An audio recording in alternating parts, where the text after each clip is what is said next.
In the village of Ndlovu, the wind doesn't just blow, it whispers the names of those who were taken. The red earth roads all lead to the same place, the edge of the great silence where the trees grow too thick for light. Inside the small hut, the shadows danced on the walls like restless spirits. Grandmother's voice was lower than the crackling wood. "Kofi, listen well," she said. "The forest does not forget a debt. It only waits for the right night to collect it." She touched the small leather charm around his neck. It was cold, a heavy weight against his chest that offered no comfort. Then, the sky broke. A violent rain began to lash against the thatch roof, drowning out the sounds of the village.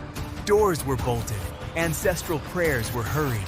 No one looked toward the woods as the thunder began to change its rhythm. In the dead of night, Kofi woke.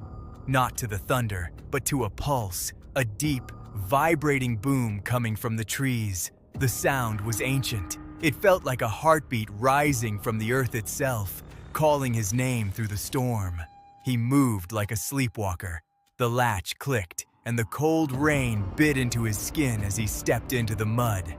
The village was empty, but the forest felt alive. A strange, pale blue glow flickered between the gnarled trunks.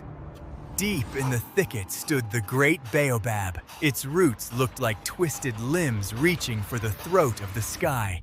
Beneath it stood a figure, an old man, draped in weathered animal skins, his hands moving over a glowing drum.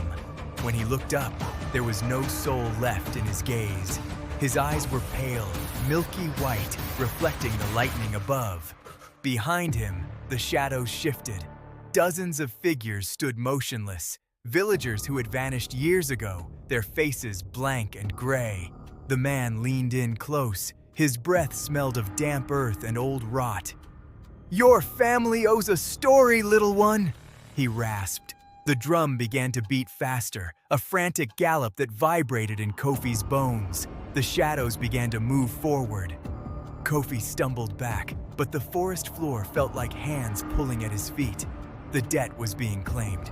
The light died. The drum stopped, and the forest became silent once more. But Kofi's story was no longer his own. This is only the beginning. The forest is still hungry. Stay tuned for part 2.